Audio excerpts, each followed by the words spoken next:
the meeting tonight. Our person who was going to be giving the invocation is not here. So if anyone in the room would like to offer an invocation, we would appreciate it. Mr. Dragoon. You, Mr. Dragoon. Why would you look over here? Would you be willing to do that? Thank you.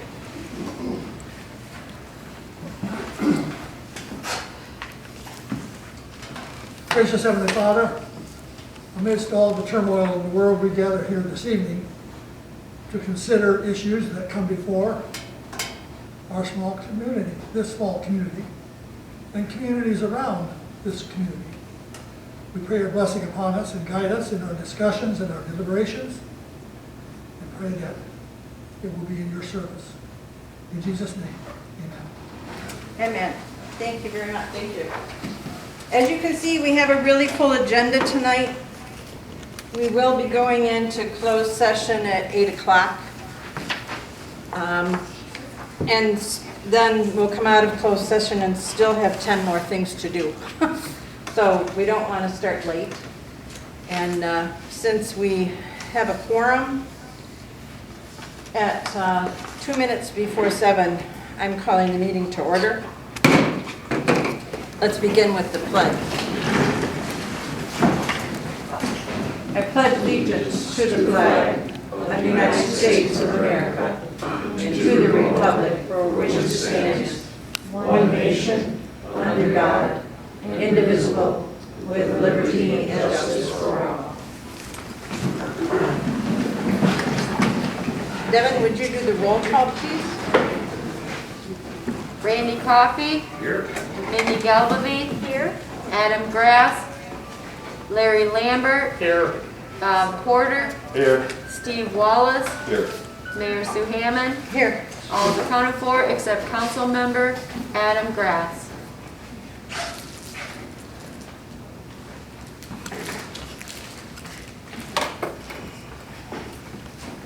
We need approval of the agenda, if any council member is so inclined, even though it's a huge agenda. Move the agenda be adopted as printed.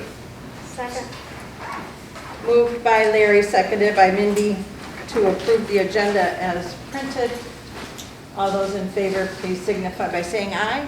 Aye. Those opposed by nay. Motion passes. Reading and approval of the minutes of the previous meetings. Notice there's an S at the end of that word. You'll notice in the proposed motion that there's two parts to that. So I'm looking for a motion to approve the minutes of the previous meetings. I move that we suspend the rules, waive the reading, and approve the minutes from the April 15th, 2021 regular and special meeting. Second.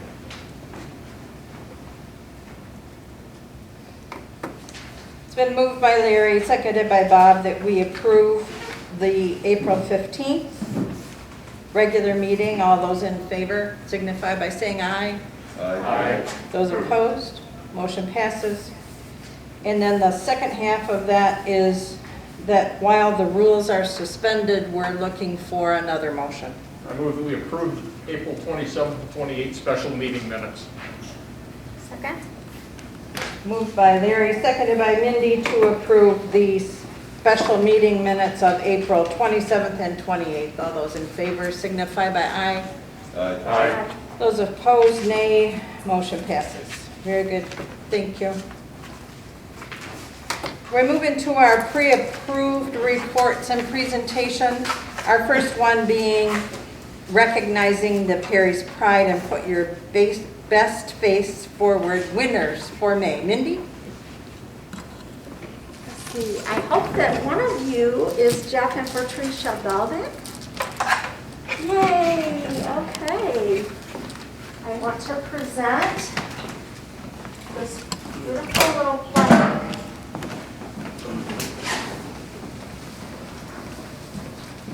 And we also have a certificate from Doug. I have for you.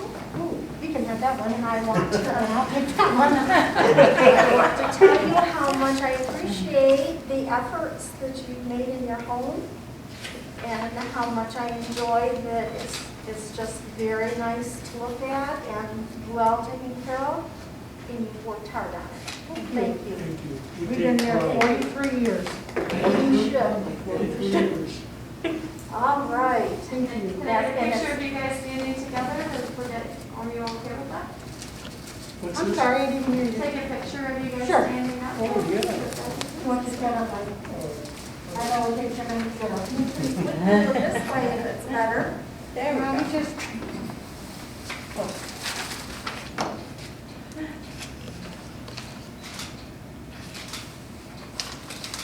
Thank you.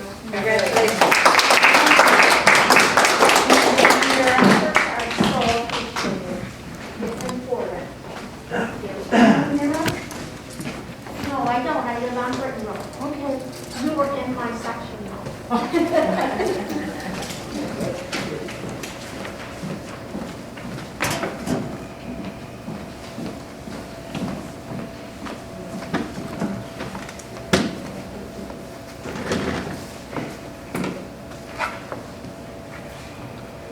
Do we have another one? Acknowledge your business too and such? I almost forgot.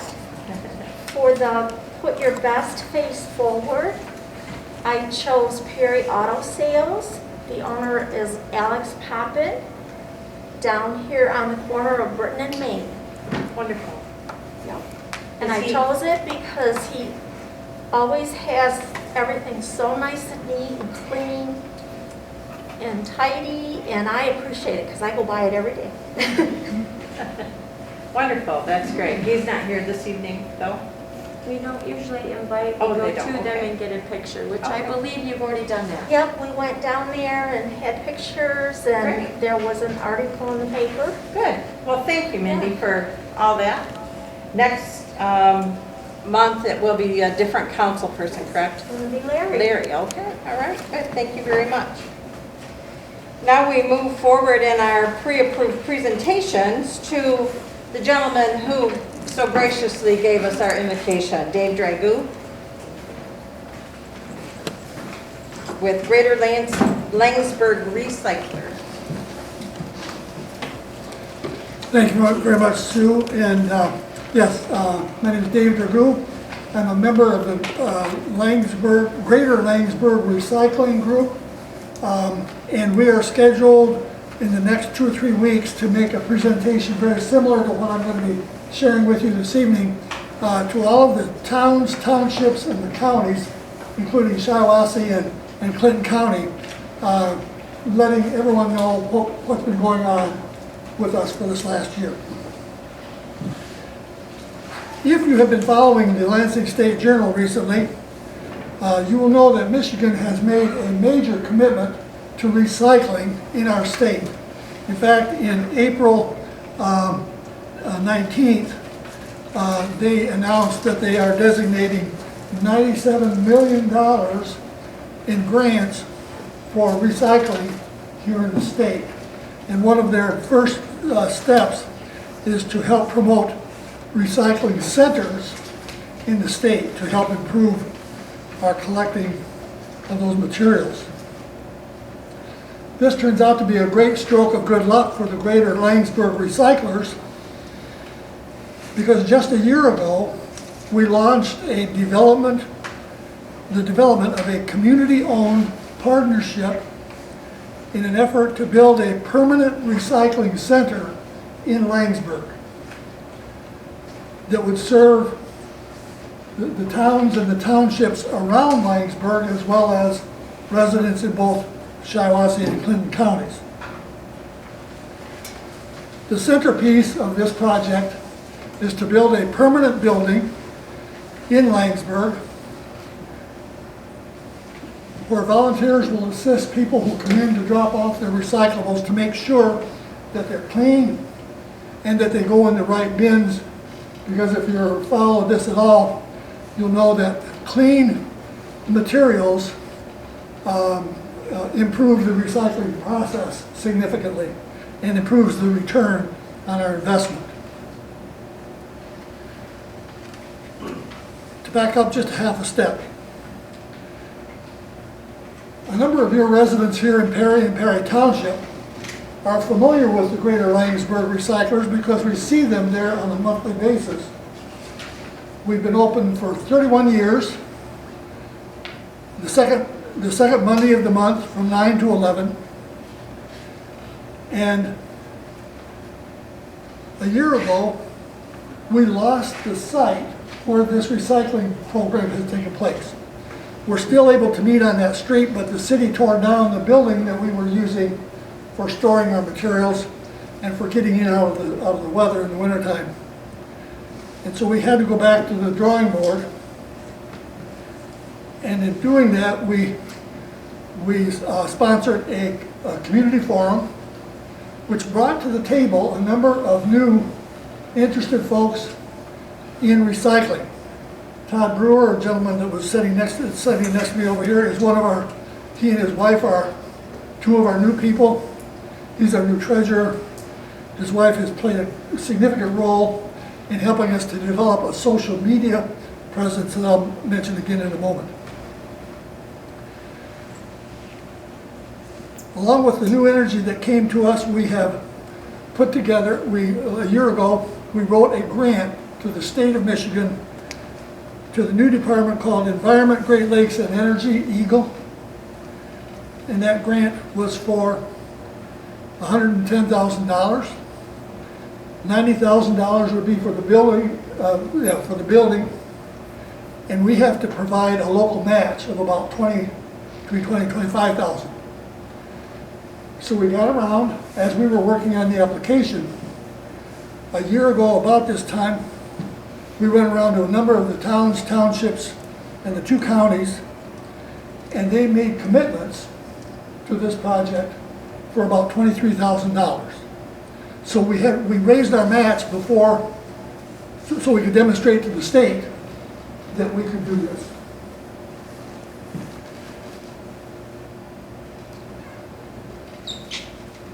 Following that step, we began to work on building the foundation for this operation. And I've never spoken before the public before, and I lost my place.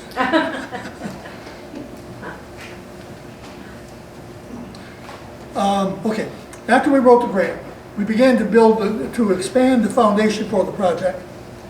And we now have 3 key partners, local partners in this endeavor. The first, the Greater Langsburg Recyclers, will continue to provide the volunteer workers for the recycling events. Plus, we believe that we can now, with new volunteers, we can go from once a month to being open 2 times a week, which will be a significant increase in opportunity for people to come. And we feel that we can significantly increase the volume that we can collect and process. There will also be available to businesses and schools a partnership, and if they elect through a membership process, they will be given a key and they can take their recyclables to the center 24/7 at any time, because they often can't wait till we're open. The second partner in this endeavor, the Langsburg Schools. The Langsburg School District has donated the property for this building to sit on. It will be next to their current maintenance building, and if you're familiar with that, it's just south of the grocery store there in Langsburg. So they will own, the school will own the building once it's completed. The third party is the city of Langsburg, and they have volunteered through this agreement. It's a signed agreement, and they will act as our fiduciary agent. The grant that we applied for is what's called, you'll be familiar with probably, a reimbursement grant, which means we have to purchase the materials and then send the invoices to the state to get reimbursed. Well, we don't have that kind of money as an organization, so the city has stepped up and they will provide that role for us.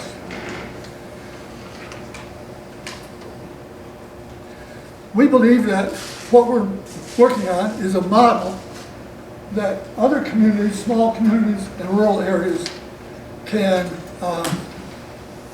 use that could work in their areas as well. We have a prominent leader within our group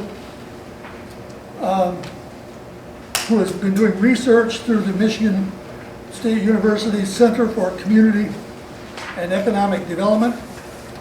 And he's been interviewing experts around the state and around the country. And this has played a key role in helping us to develop this structure. As a result of all this, our estimate for the building has grown from $110,000 to $140,000. I know that's going to be a shock to you. That's a significant increase. Two factors. One is because of the pandemic. If you've done any building, you know that building costs have skyrocketed this last year. That's a major factor. In addition, to make this most successful, to give us the best chance for success, we've discovered that we really need a baler and a high-low, and we have designed the building so that there's room for storage, so the materials can be baled and stored until there's enough volume to fill a full semi, so that we're not sending partially loaded semis, because transportation is one, if not the major cost in the recycling effort. Good news. Eagle has approved our grant. The not so good news is that we had applied for $90,000. Our grant was approved for $50,000. So we lost about $40,000. Not to be daunted, our group got together with the help of the New Energy that's come and others. We put together a Facebook page, and we through social media, we've raised through GoFundMe and that between $16,000 and $20,000. The Cook Family Foundation has kicked in $17,000. Another small group of individuals has said that if we can raise $7,500, they'll match it. So we got a potential of $15,000 there. And so we feel that we have now a base of $110,000, but our goal is $140,000, so we're about $30,000 short. A year ago, we couldn't have imagined that we'd be this far along. But as you can see, we're still short of our goal. We have enough commitments that we feel that we can start with the building. The plan is to start the building later this summer or early fall. I think you can probably guess why I'm here. First of all, is to share this information with you to help you understand what's been going on this last year. Secondly, we are seeking additional funding to make up the $30,000 that we're short. We're putting out a challenge as the information. I even Sue, I'm sorry. Did you get? Do the folks have the sheet that we sent out? Yes, thank you. You can. So you have that information in front of you.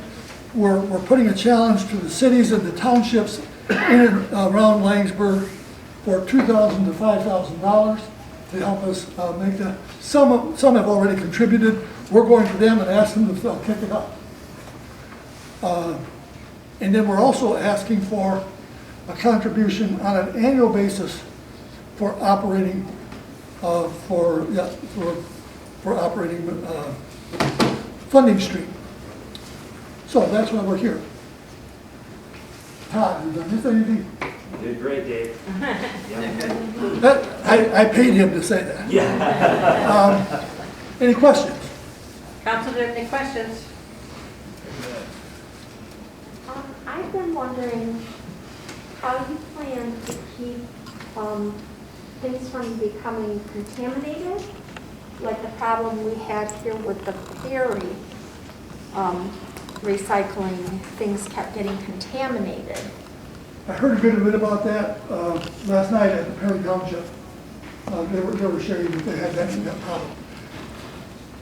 For the time we've been in operation, we have 2 to 3 volunteers usually that are kind of working off to the side. They help to educate people that bring in stuff that's not acceptable. We help them to understand why we can't take that. Kind of instruct them in what we can take. And they're taking tops off of water bottles. Some people drop off bags before we get there. So we're sorting that. So one of a major key to our success has been our volunteers. That they educate people as they're coming in, and they're monitoring the situation during the time that we're open. I think as you discovered, if you don't have that, you'll get all kinds of stuff dropped off.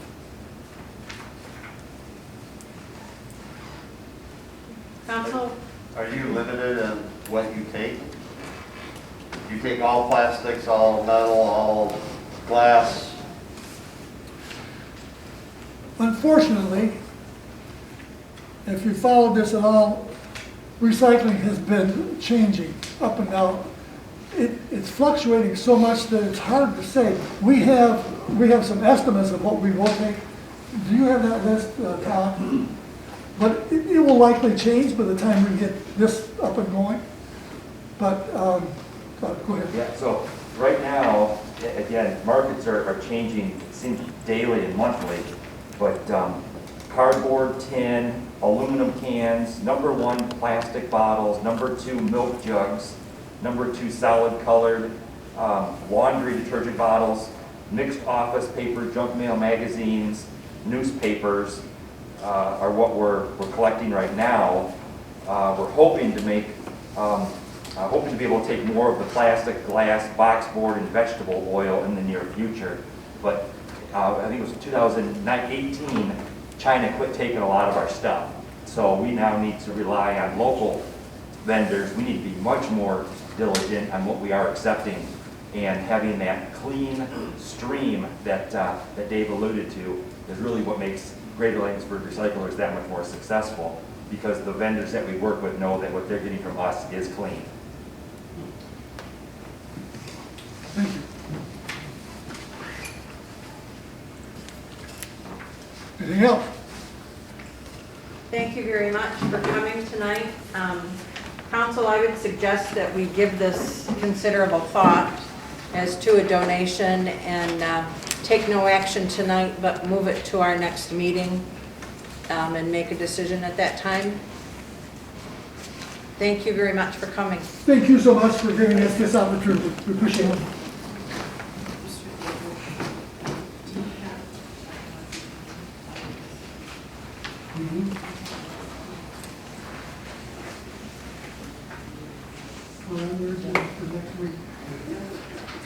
Next on our agenda is Mike Tobias. He is reporting on the HB 4115 bill.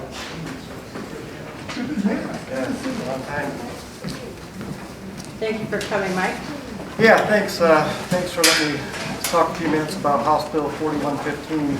I believe Devin distributed some information, the analysis of the bill, and a policy brief related to hours of sales. So I'm Mike Tobias. I'm a resident of Perry. But anyhow, in my day job, I'm the coordinator for the Michigan Coalition to Reduce Underage Drinking, and so we kind of track some of these alcohol bills. You may have heard about this bill. There's been many attempts in the last maybe 15 years to extend alcohol sales from 2 a.m. to 4 a.m. in Michigan. And there's been many different versions of the bill. This version of the bill would simply, by local opt-in, so local governmental units would have to approve it. There'd be a $250 fee for licensees, and that's more or less the gist of the bill. The research that we're aware of, there's a tool called the Community Guide, and the reason we're concerned about it is that if alcohol sales are extended from 2 to 4 a.m., the research seems to indicate that there might be an increase in alcohol consumption and related traffic crashes and some of those things. And I didn't bring the paper in front of me, but there's some bullet points on that hours of sales brief. They estimate like from 4 to 11% increase, and I think it's traffic crash fatalities or something like that. So that's the main reason why we're concerned about it. You know, previous bills had a higher fee, and it was better thought out. They had security requirements, and they had some of the fee would go back to the local governmental units to help support like police, because they thought there could be increases in those kinds of issues. But this is pretty wide open as far as $250 fine, local opt-in. I don't believe that many places, if any places in Shiawassee County would want to stay open until 4 a.m. I hadn't had a chance to talk with or Charlie's or Cafe Sports, or I don't know if even if maybe Johnny D's has a liquor license too, but so I don't know if how they feel about it. I haven't had a chance to talk with those folks, but I know I've seen numerous articles across the state of bar owners being concerned and saying this isn't really going to help us much during this pandemic. There's better ways to help us. The bill's sponsor is kind of framing the issue like this is a tool to help the licensees during the pandemic. But again, this has been going for 15 plus years. I really think the casinos might be pushing it from Detroit. That's been in the past. Yeah, one of the versions was only for cities over 600,000 population, which would have only been Detroit. But again, I don't think many people will take advantage of it in our county. There'll be some places that will stay open until 4 a.m. And then I'm concerned that people from our community will drive to wherever these places are open until 4, and then you know, close the bar, 4:30 be driving back, and then 5:30 when I'm getting ready to go fishing or something like that, I got to worry about getting hit by a drunk driver. So that's my main concern. There's the Michigan Licensed Beverage Association. They are in support of the bill. They themselves say it's not their top priority though. And then there's a lobbying firm called CGI out of Detroit, representing the city of Detroit, that's in favor of the bill. You can see on the analysis the groups that are opposed to it. I'm aware of about 9 organizations that are opposed to it, and we're hoping to get more, but I'll read those quickly. The Allied Liquor Stores of Michigan, Michigan Alcohol Policy Promoting Health and Safety, the Michigan Association of Chiefs of Police, so thank you, Chief Blocks, your association. The Sheriff's Association's on there too. The Michigan Association of Recovery Residences, Michigan Council on Alcohol Problems, Michigan Liquor Control Commission, Michigan Society of Addiction Medicine, and Unite to Face Addiction Michigan. So we're talking to MAD and AAA, and we're just trying to get as much awareness of this issue out there. So I'm hoping that maybe the city here would consider perhaps passing a resolution or something to that effect about, you know, against this bill, should it come up. Can it pass the House? It's sitting in the Senate Regulatory Reform Committee now. So we're not exactly sure when that will come before the Senate for egg reform, but that's where it's sitting now. I will say a thank you to Representative Frederick in our district who did vote against this as well. And I'm hoping to talk to Senator Tom Barrett, which represents our district too, and hope he'll get his support as well. But I'd love to try and answer any questions if you have them. But that's why I'm really here, is hoping that you would consider perhaps passing a resolution on this issue. Council, do you have questions for Mike?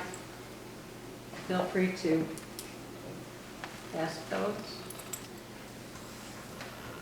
Mike, I think, again, what we're going to do is consider this information. Council will review it. We will move this to our next meeting of May 20th and give it further discussion and see if there's interest in passing a resolution.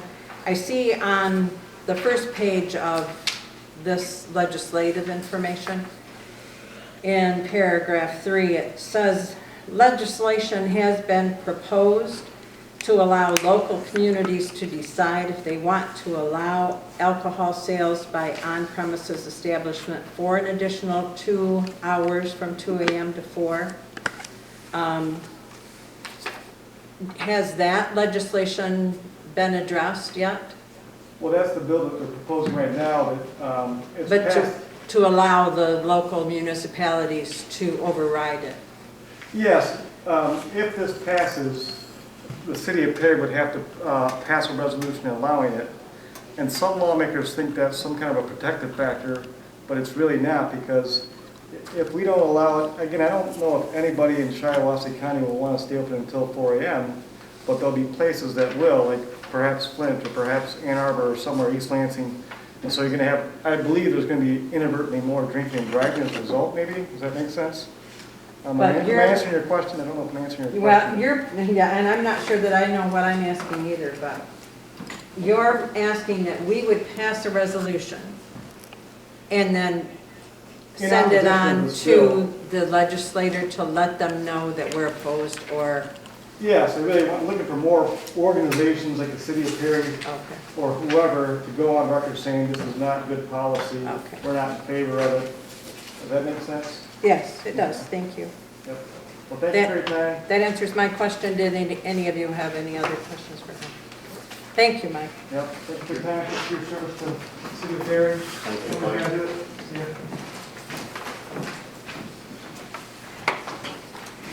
And now we'll move into public comment. Anyone here for public comment tonight?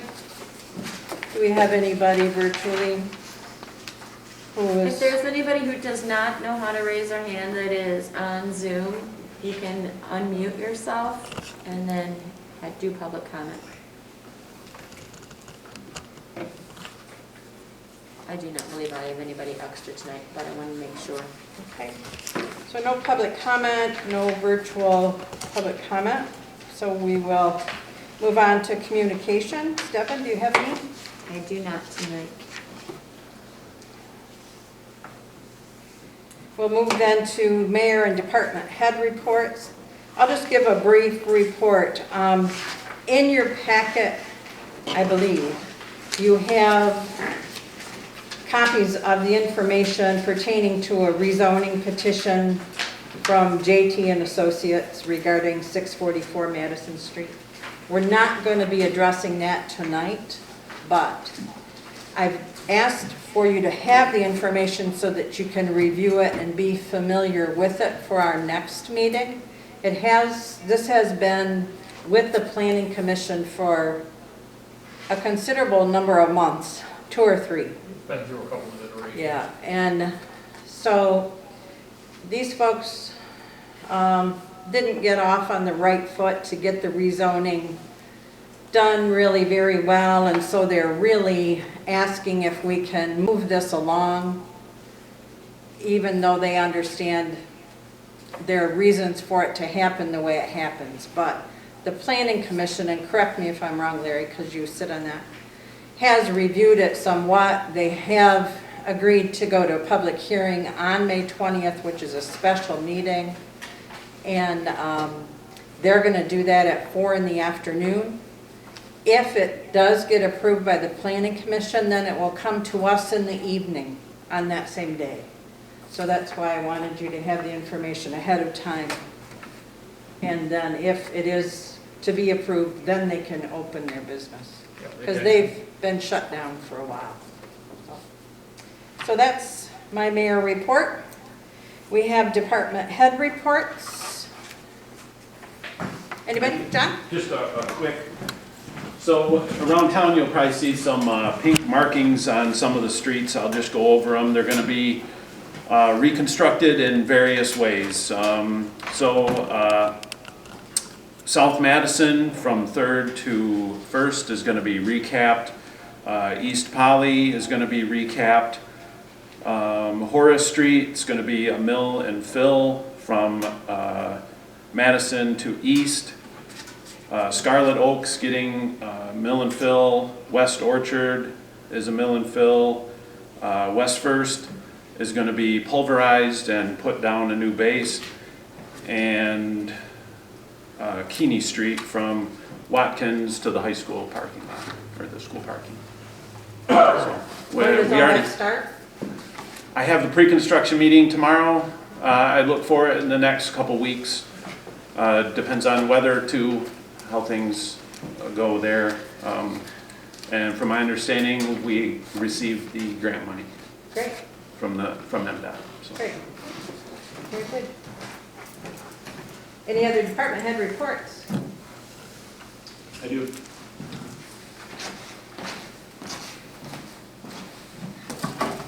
Good evening, Mayor, Council.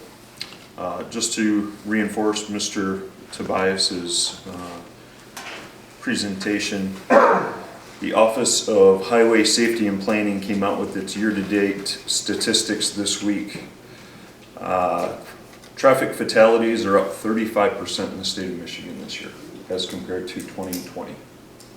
I do not have the exact reason. I don't know if they're alcohol related, but just as a matter of fact, they are up 35%. Serious injuries are up 27%. Overall crashes are actually only up, looks like 3%, but fatalities and serious injuries are significantly up as compared to last year. So adding 2 more hours to alcoholic sales and or service, I don't know that it would be a great benefit to our state, professionally speaking.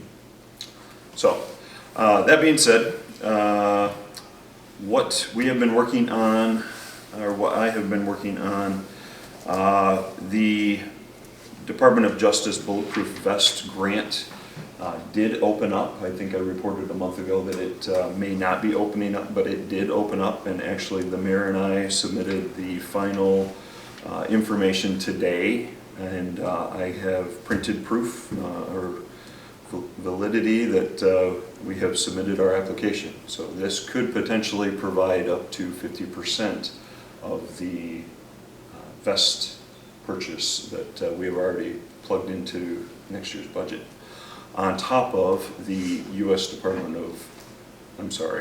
USDA grant that we received at 35% of the total cost.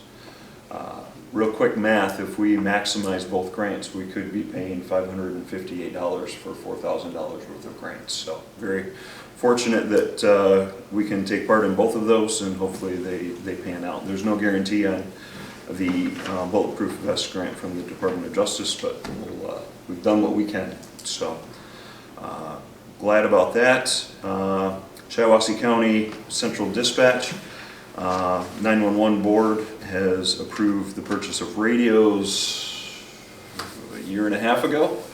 We're looking to actually take those into our possession locally next week. So we'll have brand new digital handhelds that you see the officers wear on their belts, and then we'll have brand new in-car radios as well. Very grateful to have that provided to us through Shiawassee 911. Just want to plant this seed in your minds real quick. I've been in the school parking lot for many days over many years at the beginning of school, and currently the posted speed going from Watkins Street into the school property, or onto the school property, is 10 miles an hour, and it is posted in 2 locations on that route up to the main parking area of the school. Has anyone tried to drive 10 miles an hour lately? I will say my car barely idles at 10 miles an hour. That being said, I find that to be incredibly low, and believe me, I'm not looking to increase student speed by any stretch, but to enforce a 10 mile an hour speed limit I think is unreasonable, and it's really not effective for getting kids in or out of that congestion at the beginning of the day or at the end. So I have been consistently breaking the speed limit and driving 20 miles an hour, and I find that to be a reasonable speed that I, as a driver, can maintain safe distances in front and behind, but also keep an eye on the pedestrian traffic. I've also set my radar up and observed cars going to 20 miles an hour, and I feel that they are driving responsibly at that speed. I've talked with the superintendent, and I've talked with the 2 building principals that are right there, the middle school and high school principals, and they both agree that 20 miles an hour, while still being safe, is much more reasonable to be enforced also. I looked through the traffic control orders that we have as the city for all the stop signs and all the traffic control signs not related to M52 or any county roads. I could not find one for the schools, but I did find where it is set by ordinance that the school speed limit. I don't know why, it's way before me, But anyway, it would be a change in the ordinance to change the speed limit. The school's willing to post new signs, they're willing to do whatever we feel is reasonable. But I'm not looking to do that yet. I might wait until after school's out and we do it over the summer so that it's fresh for the new school year. But I just wanted you folks to be rolling that around and thinking about it and give me your thoughts and ideas as we approach actually changing that ordinance. Mr. Tobias, who was here, actually was able to set up countywide training for or through the Michigan Liquor Control Commission, and it was all regarding control by operations. And we used to do this countywide, and we would kind of go from municipality to municipality as multiple jurisdictions and have decoys go in that are not of age and do not have fake IDs or anything like that, but they go into liquor or tobacco establishments and see what the response of the clerk or the store owner is. It's been many years. How long has it been, Mike? It's been 15 plus years since we've gone around and done this. Mike was actually able to get some traction and get us together again so that we might be able to set up this multi-jurisdictional task force, if you will, to able to go around and do this. Catholic Charities is a big part of this, but we had training yesterday to help organize that and go over some of the local or laws or coordinate with the state level enforcement of this. So looking forward to partaking in that and hopefully get that ball rolling again. So that was a good thing at the time, and for whatever reason it just went by the wayside. So thanks for doing that. Yeah, thank you for being there. I have had contact with the VFW post commander, and we are set to have a Memorial Day parade on May 29th at 11 a.m. Took some doing. The Sheriff's Department has graciously offered some posse members to help with traffic because we just don't have the manpower currently. But we'll have everything on our end all set to go. They are organizing the specific units within the parade, but it is a go at this point. So a month ago I couldn't tell you that. I hadn't had much communication, but I believe we're moving forward at this point. I have posted online through the Michigan Commission on Law Enforcement Standards website our full-time position that has been approved by you folks. And within 24 hours I actually had 2 people respond to it and inquire either as to questions and or submit resume application, everything that I requested in that posting. So that just reinforced to me the value of going full-time versus part-time, because I know other agencies that have posted for a couple of months now part-time positions and they haven't even got one phone call or email regarding that. So I think this is the better route and definitely going to provide the city the better option as far as candidates go. So as far as that, I am done. Does anyone else have any questions for me? On the speed limit, I have a question.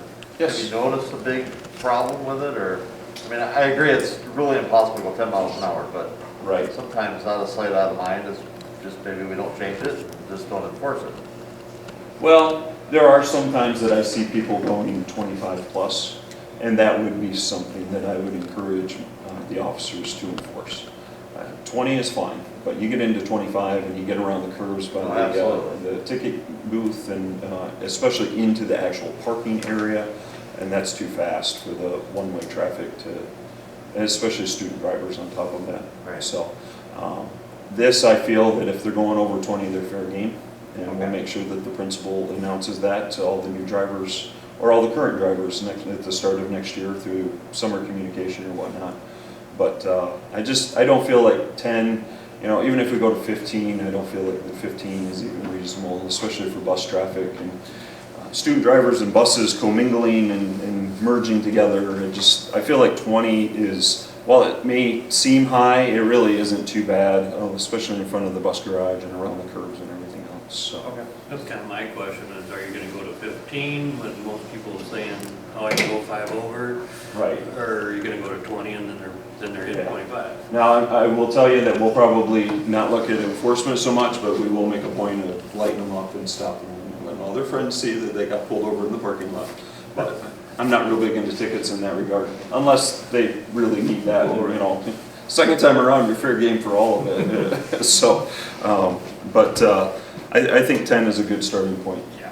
Or, I'm sorry, 20 is a good starting point. I will just say that if you do decide to move forward with that, that our ordinance committee needs time to come up with proper ordinance language, approval by attorney and approval by council. So Sure. give us at least 2 months. Oh, at least, yeah. No, I think we'll probably get the ball rolling, maybe even before school's out. I just don't feel the need to move forward before the current school year is out.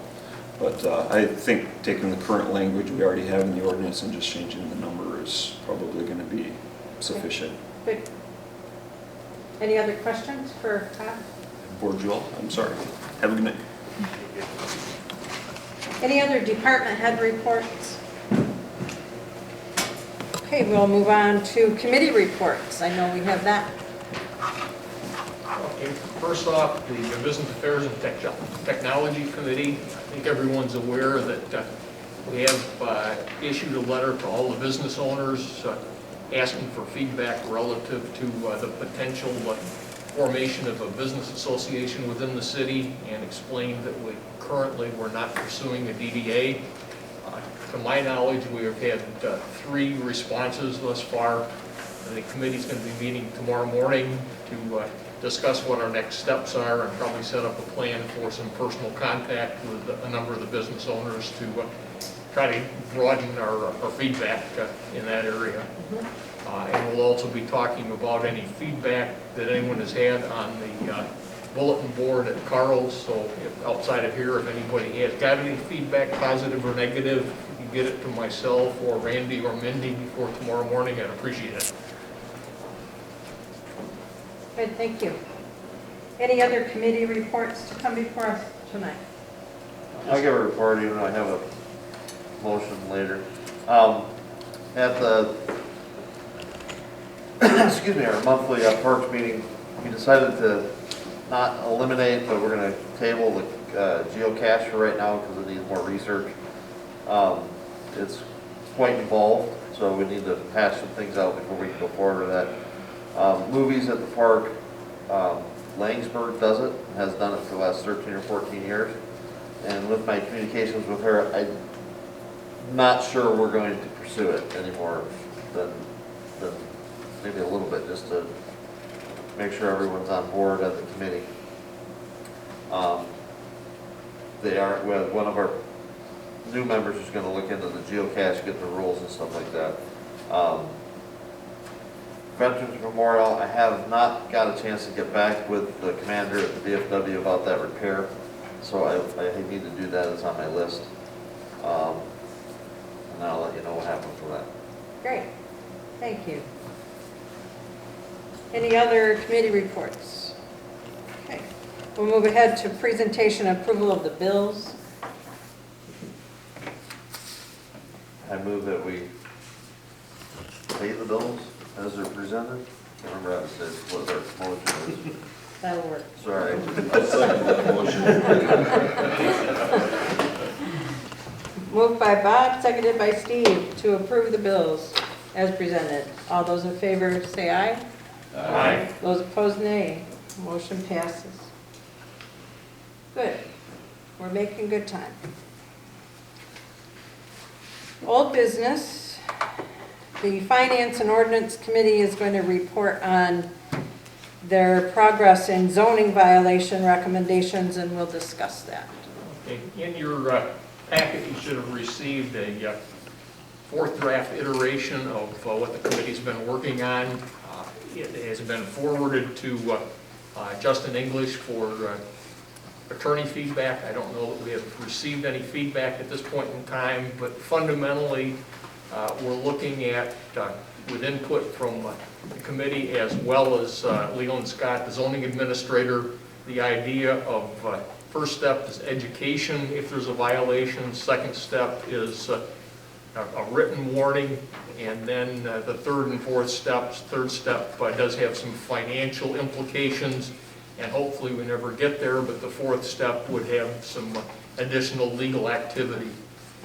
And starting with basically the second step, we've developed a couple of forms to look at some written documentation of a violation and some time frames associated with it. So once we've got the feedback from Mr. English, we'll move forward with what appropriate action we have to take and bring it back for further discussion. Anybody have any comments or questions at this point? I have one for you, Larry. On the very first paragraph, the last sentence, corrected in a timely manner. Can you define that? Because my timely manner may not be the same as yours, or, you know, so We wanted you may want to be more clear on that. Feedback from Leland to try to have the initial informational discussion be a little bit open for interpretation based on how that interaction occurred. We first had 3 days in there, and he asked that we, soften that a little bit to, based on circumstances. It may be that the person waits to get funds to be able to get in to pay for the permit, whatever the case may be.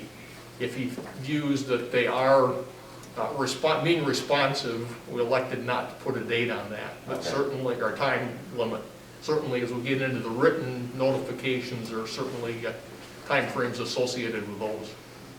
Okay. There was discussion as to how Leland tracked that, and he has a log where he indicates when he talked to them, what the circumstances were, and then he has his own check back, on that process, so Okay. we're leaving that up to him. Okay. Yeah. Any other questions? Stay tuned for further developments. And I know the ordinance committee has been so busy, but thank you so much. They really have worked hard, they've met often, they've made a lot of improvements in our ordinances, and I just want to say thank you to all of you on that committee. Discussion of 2021 city events. The discussion is, are we going to have any? That's the discussion. We do have the beginning workings of a city events or an events committee. Mindy has volunteered to try serving on that and see if that works for her. The school, Perry Public Schools, has come to us, the superintendent came to us and asked to try to coordinate events so that it works better together as the business association possibility hopefully gets concrete. That would be another part of the events committee. And perhaps even Perry Township would be a part of that events committee, because when we have an event, it's not just city people that come. It's all around the area, or at least that's what we hope for. But it seems that our COVID numbers are going down. The restrictions have been relaxed or recommended to be relaxed by the CDC, and masks are not required in outdoor settings of less than 100 people. Indoor settings, they still recommend them. So I think we could give the committee latitude to develop some things, but I think the big question is, do we want a big event like Perry Fest, or do we want to start with small things on a regular basis and see how that goes? Are there any thoughts that we could give to the events committee from council as to their recommendations? No. I'd like to see probably for this calendar year at least that we look at some small events that don't take a lot of advanced planning. I mean, everything takes planning, but to do something to scale, I'm educated, to do something to scale of Perry Fest takes months. And we should look, probably, if we're gonna do a big event, look to whatever that might be for next calendar year. But for the balance of this year, stick with the slightly more frequent but small events. The superintendent from the school, she did report back to me when homecoming is. And she specifically asked if the city would somehow participate in that weekend with something. And if the businesses would consider doing that. And I did tell her that I thought the businesses had for a long time painted their windows, you know, decorated for homecoming. But if that's something that council would like us to ask Dory, our events coordinator, to assist with, but I think the school pretty much does that, don't they, Randy? Isn't that how the businesses are contacted I about don't that? know who was contacted, I do know they did it a few years Yeah, ago. okay. And like I say, that's a wonderful idea, because it's nothing that everybody has to get together to do. Right, yeah. It supports the whole community in many different ways. Yeah. I believe Give you a it's date. student She did, council. I don't remember. Okay. Yeah. Mayor, I believe the student council is who goes to the Oh, okay. businesses. All right.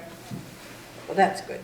But if we throw it out there, I think we can definitely help support it. That's something we can talk about Maybe around. we can, I'm sorry, Mindy, what? maybe we can, as, on behalf of the city, encourage the businesses to do that, and maybe when we start having meetings, we can come up with a couple other things that involve the kids. Okay. Okay, well, I'll just get back in touch with superintendent and get a committee meeting set up, and we'll go from there. Okay. What are they doing with it, like a homecoming parade? Are we- Well, that was something she wasn't absolutely positive about yet, just because of restrictions. But I see there's been some relaxation on sporting events and masks for practices and things like that. So I think when I talk to her again, that it'll be a go on the parade. Because it was almost a month ago that I talked to her, so things were pretty tight then. Okay, anything else? You have your chief here tonight if you want to discuss the possible national night out. That was one of the subjects on the events. Okay. We wanted to wait for the chief to speak. I'm sorry, Devin. National night out, your chief is here tonight. That's Right. been kind of That was putting. one of the, thanks for bringing that up. One of the things that, here a few meetings back, I just put together a list of the events that the city has had over the years, and National Night Out was one of those. Right.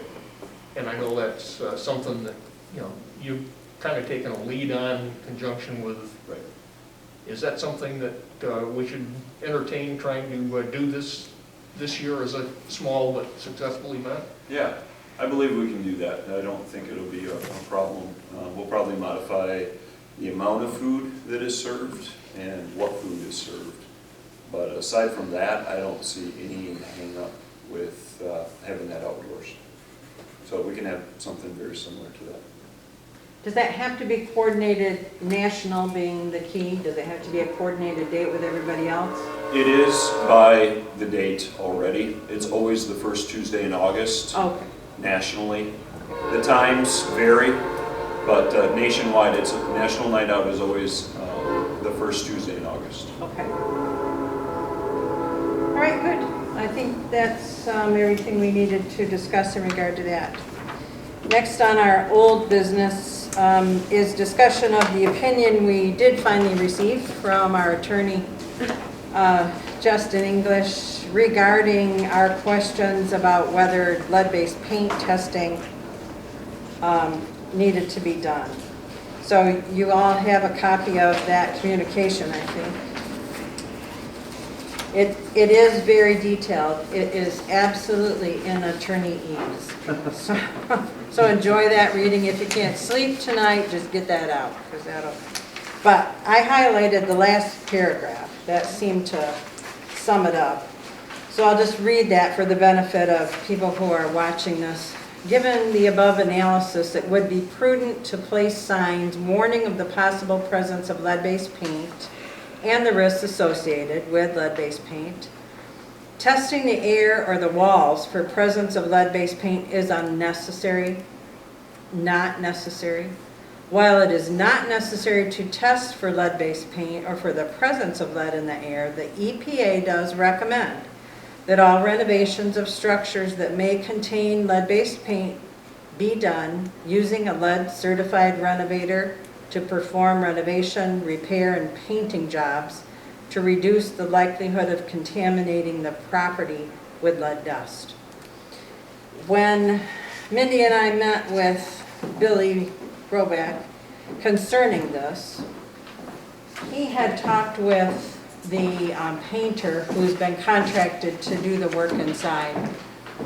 And he had allowed his lead certification to lapse just because he hadn't needed it and didn't see a reason to continue to pay the money. But he said if he needed to do that, he would get it, he would be recertified. It was just a matter of paying the fee. So we'll relay that to Billy and get that taken care of.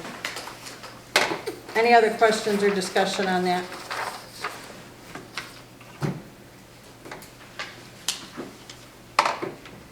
We have discussed at previous meetings about having a grant writer possibility, and I did talk to Mr. Schmidt, Mark Schmidt with Schmidt Grant Consulting. That's the company that you had investigated.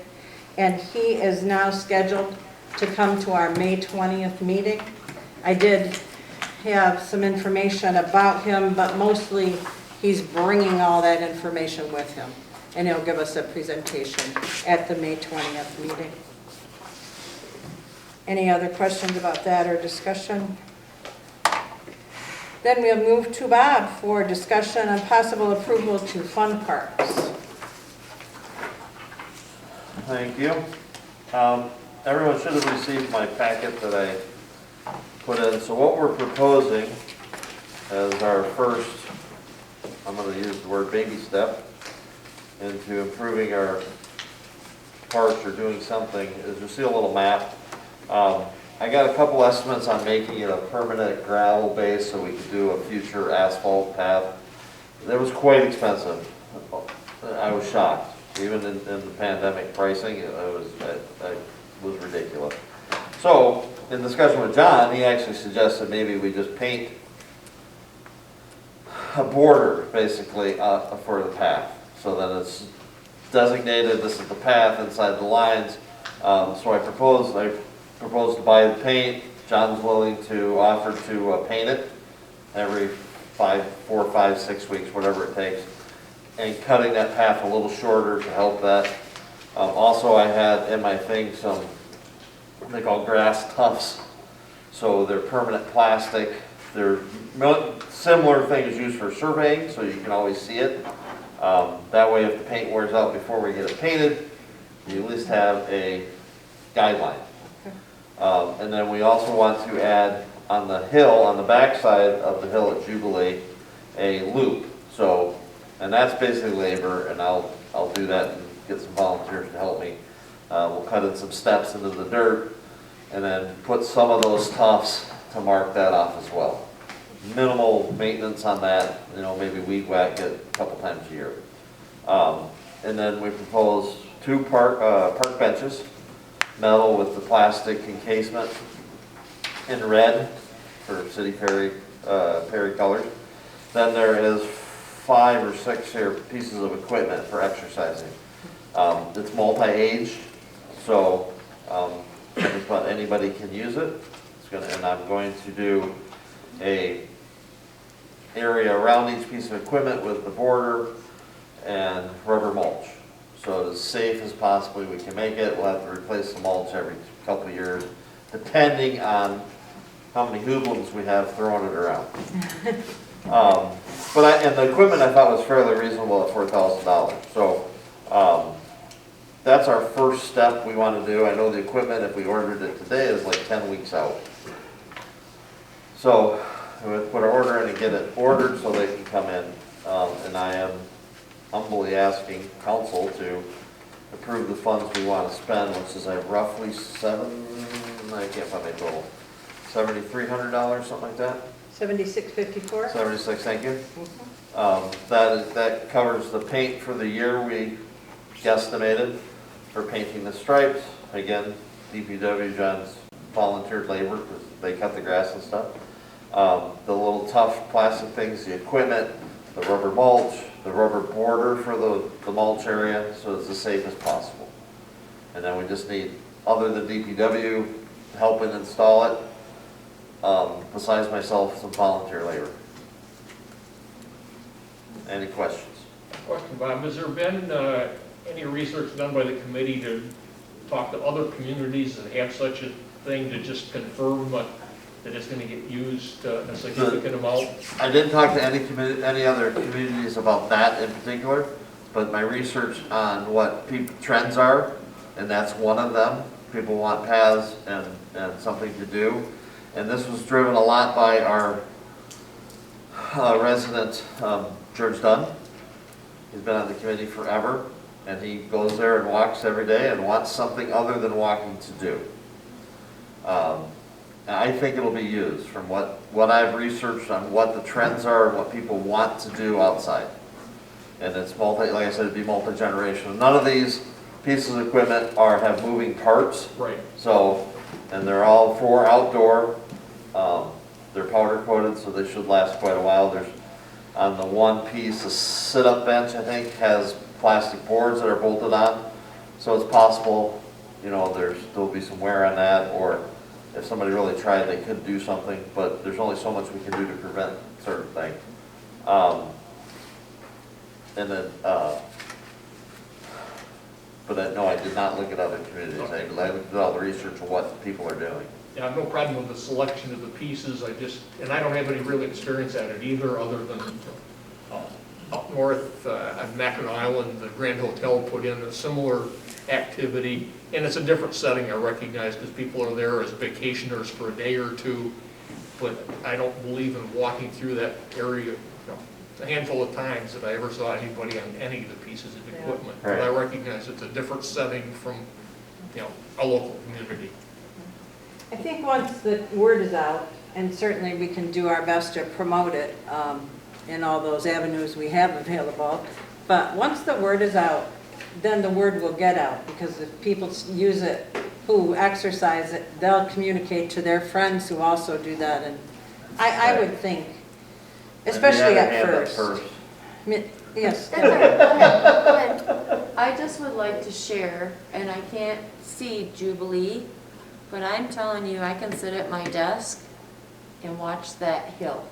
They bring in their weights, and they literally walk up that hill. They do different exercises on that hill. And I know you're addressing the equipment that we're putting in also, but I think you would be surprisingly impressed on how our community, just what I see on that hill. And I'm seeing all different ages, not just because the track, the track team uses it for the strengthening, cross country. But I'm watching people my age coming in to exercise with that hill. So Okay. I would think Jubilee with that hill and other features would only show a good participation. And again, we've always said if we could get Jubilee active, then it would be more appealing. And although we don't have as much problems as we've had in the past, it would detour youth of doing negative and bringing positive. Mindy, did you have anything? I did. When I used to work, when I would come through town every morning, I could see people at the gym running up and down the street, and I feel like they'll come down here. They'll run around and then come down here and do some of that stuff. As well as the track kids. I have track kids run down my road for cross country and like that. And I'll bet they'll detour and come use it. And I also am thinking that maybe people with kids, they'll bring their kids down, play on the equipment while they're doing their, Well, if you notice on my map, I did locate one of the benches by the parking lot, so they could see the playground equipment that's there, so the grandparents, parents, whatever, can sit and watch and still be invisible seeing Right. of what's going on. Yep. So I tried to, we'll space it out more evenly, because if that Sure. piece of paper, it's hard, but I tried to do it about halfway. Mm-hmm. So if you are walking and you're having health issues or whatever, you want to rest, you can rest. But I believe people are going to use this equipment. I know George does not have internet or anything. I would really like to maybe name it, if George does, Oh, wouldn't that be exercise loop. nice? Oh, yeah. So I love that right, idea. I have not talked to him about We that. need to have a ribbon As humble cutting. as he is, Well, he'll let's have probably, it just be a surprise. yeah. But he might watch us on cable. I don't think so, but you never know. George, Bangs plug on your the ears, bed. close your eyes. well, I think it's excellent gearing a lot of this towards grown-ups. Yes, we have, I mean, that's, Yeah, we have the playground equipment for the younger people. The exercise loop is gonna be mainly for adults, but younger people can use it. It's not gonna be restricted. And we are going to, in the next budget time, we want to put up a couple signs. I haven't had a chance to get pricing on the signs yet. One would be just the kind of the rules of the path and equipment, and then one will be a map. And part of the reason we're delaying on the map is because we want to put a compass course in that park, and we need to know where they're at, put, say this is where it is, and give a coordinate so people can actually use it. Great. Well, I hate to bring this to a close. No, Steve, go ahead, quick. One question, one comment. How much gravel base were you gonna put for this new path? Do you know? Do you have For a the path, it was, square yardage? no, for the path, I was gonna do a 6-foot wide path, 6 inches deep, with geofabric underneath it. That came to 215 tons of gravel. Okay, that's, let me see if I can't find maybe some crushed asphalt. That's what I wanted to use because it actually binds better. Correct. And the prices I got were, I can share them with you, they're very, very expensive. I was shocked, and I'm in this business of, so I know what the prices are, and that one just really shocked me. Okay. I asked 3 people local, I got 2 bids, so. Next one is comments. So my crew at work, this is what we purchased, anything to do with outdoors. You did an outstanding job. Thank you. I had them run the numbers today, and marking paint, it's probably not the same quality we use, but $50-some for a 5-gallon container less. Great job. Well, we have to also give thanks to the school. I know John reached out to the school district, the school guys, they're gonna let us use their painting unit and stuff, and we kind of based our numbers off of what they pay for the gallon of paint, so. John, is there any way we can use what they're gonna crush up on these streets that we're gonna take down and use that? I can't speak because I don't know if part of the price is them taking the material because everybody wants that material. Oh, I see, okay. To remix.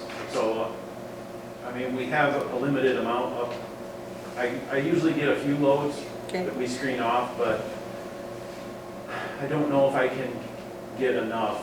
Okay. I mean, but I'll certainly ask in the meeting tomorrow what the plan is, but a lot of times with the discounted, or the price of the mill and fills. That's valuable they want to them. They want yeah. the refuge material. Sure, okay. Coming back. All right, well, we'll keep our ears open for that. Any other questions? I didn't mean to cut you off too early, but looking motion for before a we motion. close? Yep, I'd like a motion.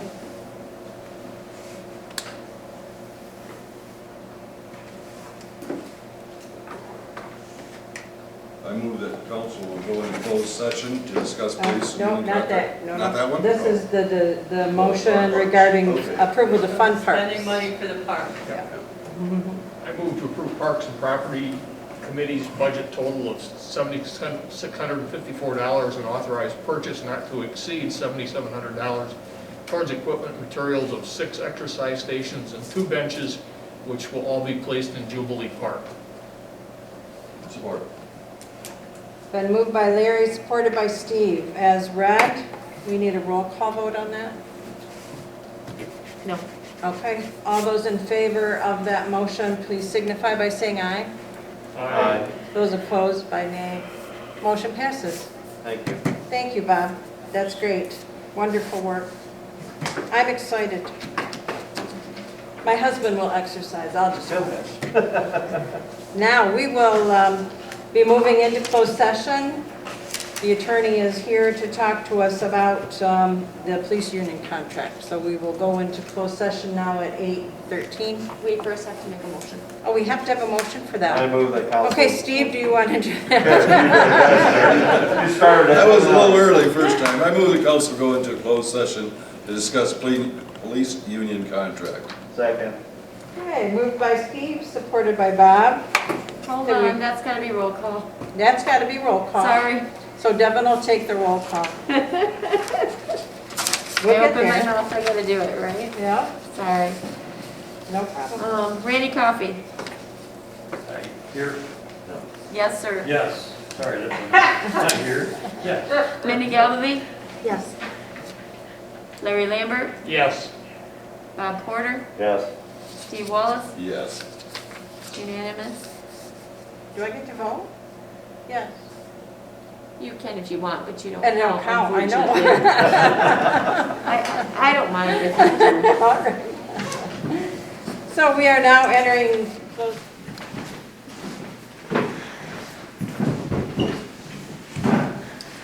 Okay, we are back in session and moving ahead under new business with possible approval of library improvements. John Sauter has a report for us on that. Okay, so I only have one physical bid that come back. I had a company drop out. I sent out one to a local company, physically came. I just can't get him to get me papers. I don't know what else to do. I call him every week, text him. So I sent another one to Ovid, to a company up there that does bigger work like that, and nothing. So this company here is out of Fowlerville, kind of broke it down a little bit for us. So we're dealing with just the exterior. The interior is going to be all the community district library. So that part's probably going to change because Jamie wasn't with me the whole time. We just went over stuff. So it's just giving her an idea. The upper portion is what we're looking at. So from the existing overhang, because we redid the overhang about 7 years ago and put a new sign up. I don't know if they're gonna put a new sign up again. That part I can't answer. So, but everything around the one side, there's an emergency door that's gonna get blocked off towards the fire department that's no longer needed because they'll have egress out the back.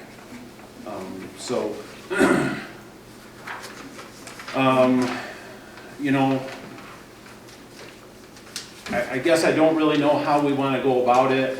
If there's more input, does it need to be done today?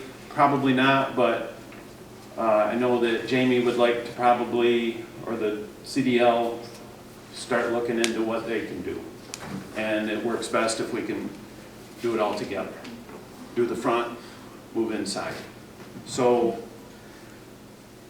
you know, it depends on how you look at it.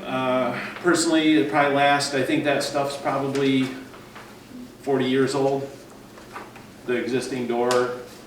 I've seen pictures from the 80s. It seemed like there was 2 doors there at one time, maybe in the 70s. Yeah. So, you know, if you get 30 years out of a remodel, it's $1,000 a year. We don't have to do this. I'm trying to get more bids, but I don't know what I guess I'm gonna leave it up to you guys to give me a little guidance on how we should approach it. I'd really like to see us get some more bids, and I know you're frustrated, and it's difficult for everybody that's trying to get any work done. I know I've heard it from all over the place, but I think we really do need some more bids. Okay. So if anybody can give John some names of anybody who is qualified for this work, who would give us an estimate, that would help out an awful lot.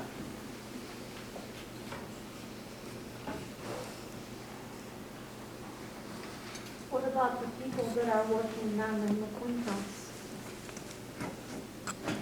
Would they The ones be- doing the cement work? No, the plaster. Oh, the guy doing the inside work, I think she means. Yeah, I'd never even seen, that quote. So I don't- have it I don't- down, I have it in my Okay. office, so we can get it. I don't know who I don't even know who the contractor is. I went in there and checked on stuff, but they don't have names on the sides of their vehicles or anything, so. I mean, the painter's in there right now. I think the drywall guys are gone. The concrete guys, or the guys that are supposed to be doing the stonework, showed up Tuesday. We finally did get a hold of them, and they haven't been back the rest of the week, so I'm gonna call them in the morning. I did tell them they need to be done in this month. So, it's been since October. Council, any other thoughts on that? Who was the local company that you were looking into? Sepka. Okay.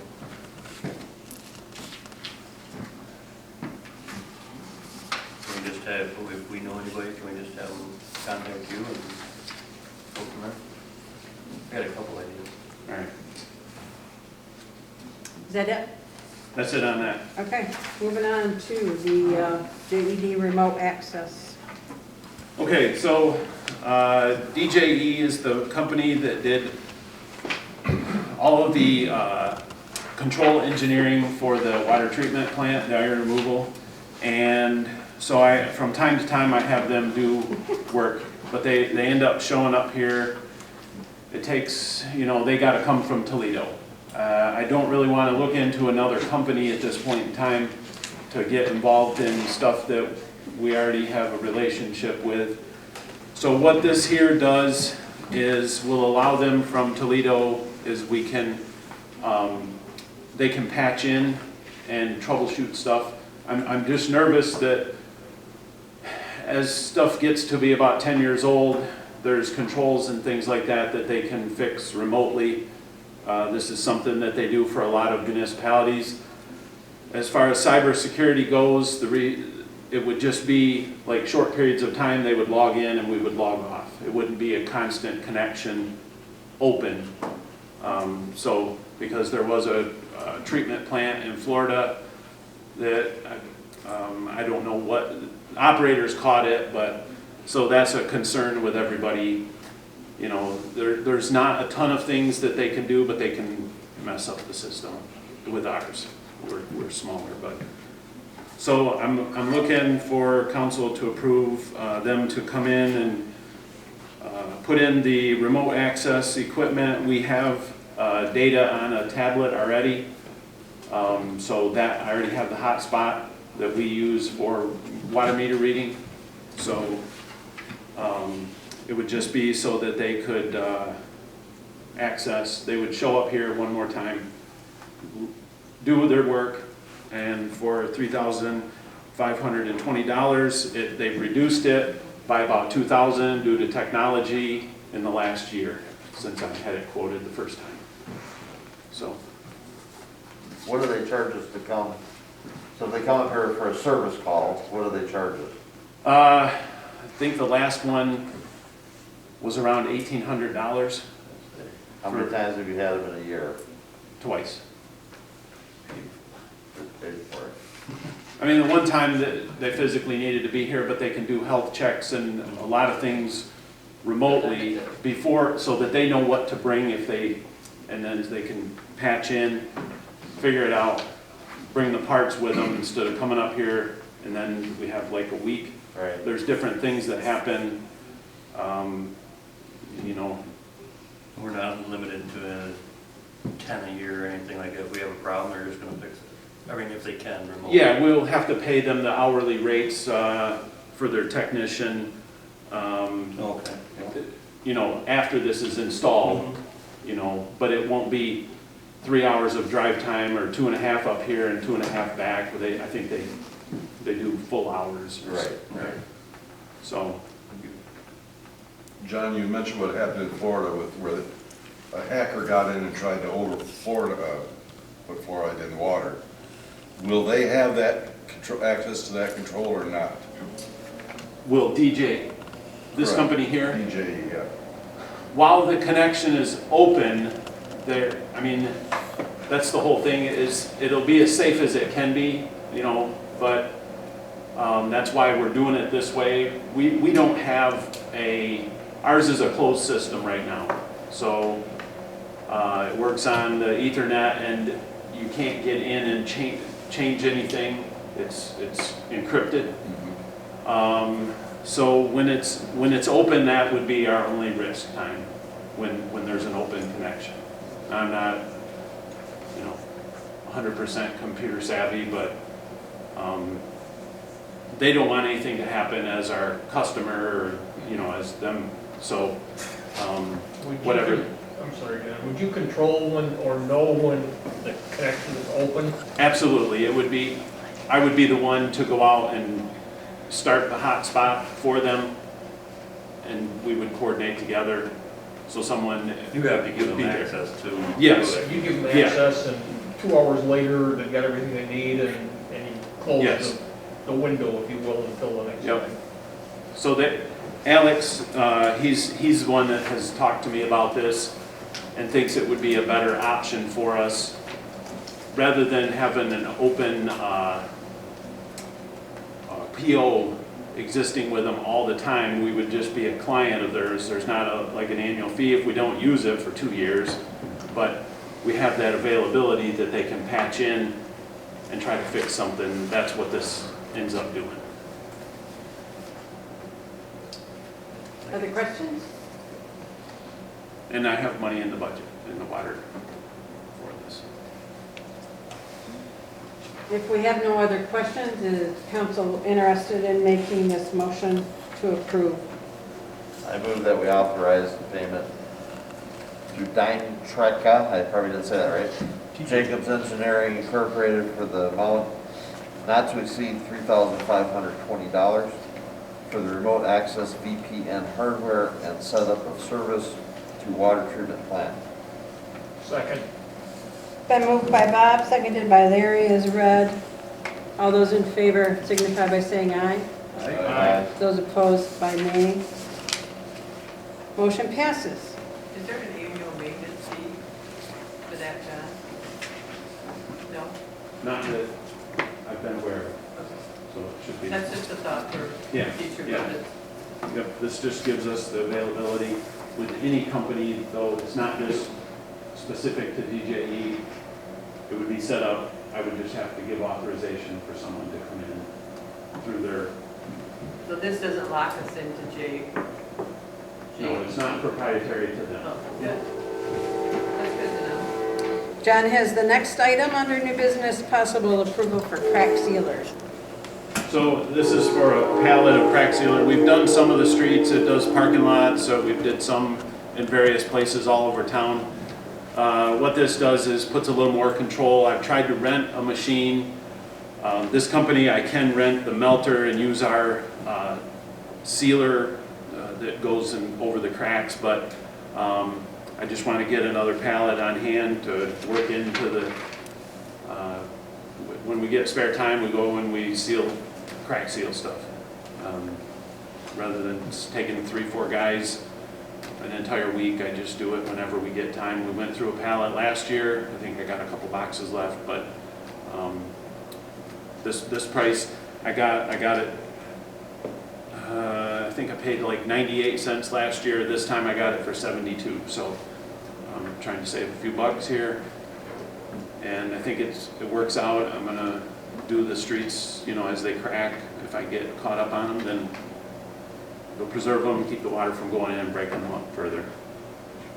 So, I think we got $1,880, not to exceed, and that includes the shipping. The shipping is kind of weird right now because they're charging fuel surcharges, so it'll probably come in a little less than this, hopefully. I'll just order it and get it done, but that should be the worst case. Anybody else have questions for John about that? If not, I'm looking for a motion to approve that crack sealing. I move to authorize the payment to Gem Seal for an amount not to exceed $1,880 for the materials for crack sealing. Second. Been moved by Larry and seconded by Mindy as read. All those in favor signify by saying aye. Aye. Those opposed, nay. Motion passes. Now we're to the third quarter budget comparison, and our treasurer, Joanne Belting, will go over that with us.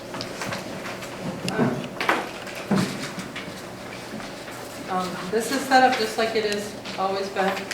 We have the first page cover, second page are the amendments that I'm requesting.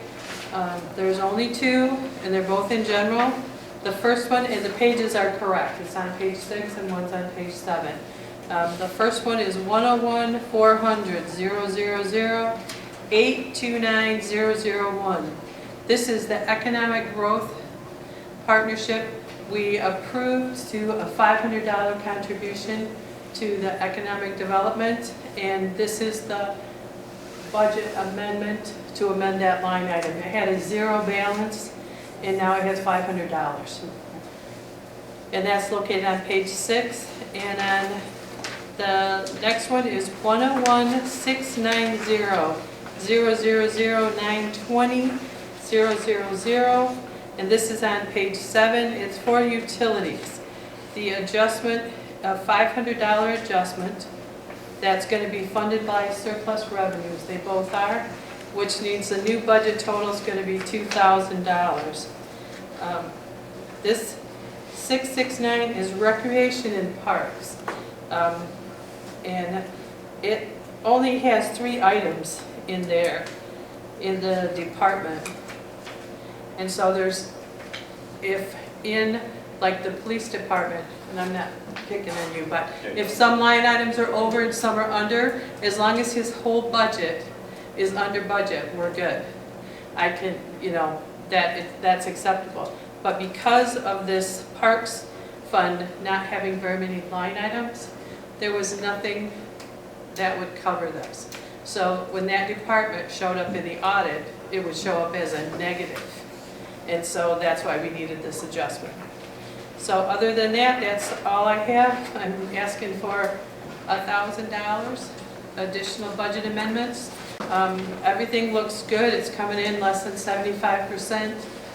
And there's a couple of ones that we're looking that will probably need an adjustment for fourth quarter, but we're keeping a close track on them. So. I have a question, Joanne. Sure. I'm just curious. Utilities, is that gas, power? That's heat and lights for down at Just Jubilee Park. because it went up or down, it went up unexpected. Yeah, that's for just Figured that's what it was, the but forget heat, that. lights for the bathrooms down Right. at Jubilee. Yep. And the overhead lights, lamps.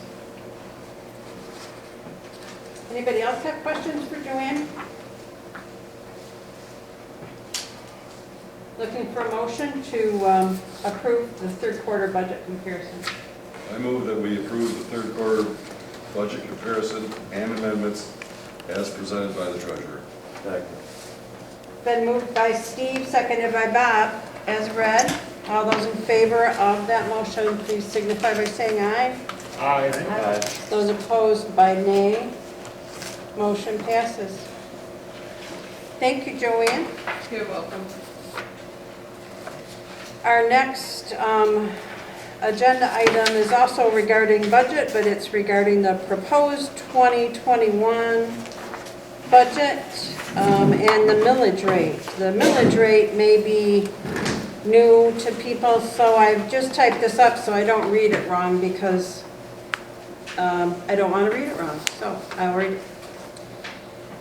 In regard to the proposed budget and millage rate for 2021-22, the council reviewed this proposed budget, the estimates and supporting explanations at a special meeting on April 28th for that purpose. Since that special meeting, the millage rate has been determined to be 13.0130 that can be requested compared to the previous 13.2990. This change is due to the Headley rollback, but it still leaves a healthy fund balance after the 2021-22 fiscal year. All expenses would be covered in this proposed budget without any tax increase to property owners in the city of Perry as it now stands. We still have some changes forthcoming in the DPW, for the treasurer, and in the police department, which are partially accounted for in the proposed budget. The personnel committee is evaluating our employees' pay rates, so there may be some adjustments requested prior to approval of the budget. Overall, this budget appears to have a good division of tax dollars at work. Joe's provided us with copies of the proposed 2021-22 budget as requested. And what we need to do tonight in regard to that is see if there's any questions, any more information we need to seek. Joanne's here, Devin's here. And then we also need to set a public hearing for that proposed budget and millage rate.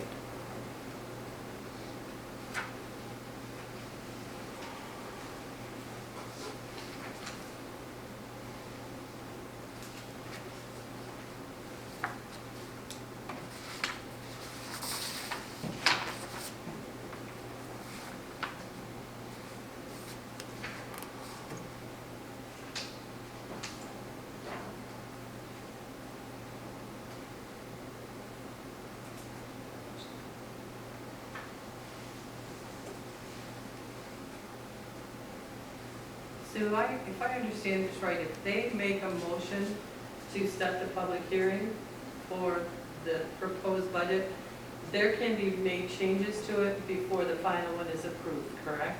That's correct. Okay. The public hearing would be scheduled for Thursday, May 20th. Devin, feel free to correct me if I'm wrong in saying that, but if I understand correctly, if we do have to make adjustments based on the changes that are being made over the next couple weeks. I totally agree with that, but let me make one note to that. When you set a public hearing, and I know your committee is meeting next week, the changes will not be effective if the committee decides to change it in time. So you set a public hearing, it has to be published 6 days prior, which means I have to have it in by Friday. This will stay, because this is supposed to be for public observation, the budget. When you come in, though, to that May 20th meeting, and if you so choose to change your numbers according to your findings, it's in public and you're explaining, and your motion will reflect what you're actually approving for your budget. Did I make sense by stating that? I think so. So any changes that you would make, you would be making in a public setting. You would not have to start the process over by having a public hearing. If the budget were to be approved with a change, the motion would have to state that and what the specific change was. Any other questions?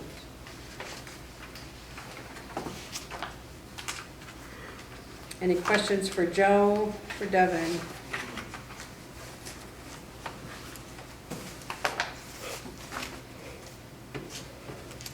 We'll need a two motions really. One is in regard to the proposed budget and millage rate. And the other one is to set the public hearing. I'm sorry, I kind of skipped that first part. The only change that's happened in this budget from what you saw at the last meeting was that what Sue said, our Headley rollback hit our tax millage from what we could request, and it actually made a decrease of about 16,000. But because we did so well with our increase in our taxable value, our multiplier, instead of it being 1, was like 0.97. So instead of 13,2990, we got 13.1 or 0,130. So it generated a little less millage. And that's the only change that's in this budget compared to what you had before.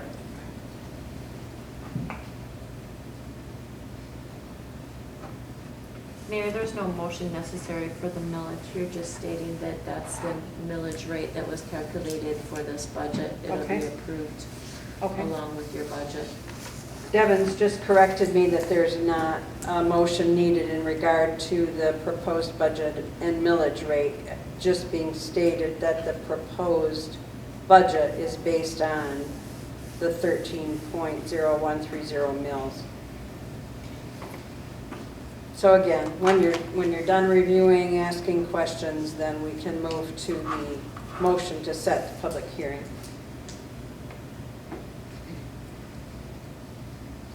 I move that we set a public hearing for Thursday, May 20th, 2021 at 7 p.m. at Berry City Community Center on the proposed 2021-22 city budget and on the city's tax millage rate for the same fiscal year.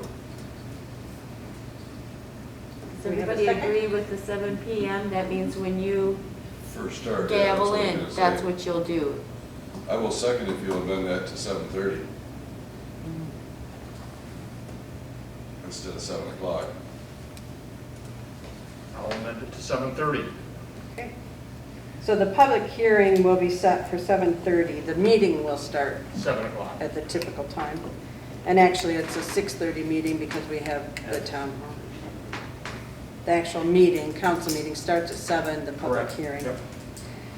And so moved by Larry and seconded by Steve, as read, to set the public hearing for May 20th at 7:30. All those in favor of that signify by saying aye. Aye. All those opposed by nay. Motion passes. And Joe, I understand from Devin that you can address this next agenda item of possible increased contribution to motor pool. Can you do that? Yes. Okay. Our general fund has received extra funding this year, and I would like to see part of that used to a larger contribution to motor pool, which will make the match for our grant money for the new police car.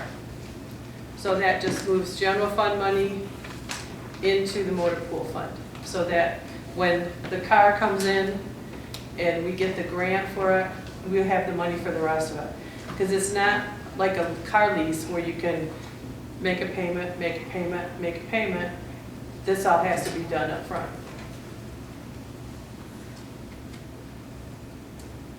Anybody have questions for Joanne regarding that?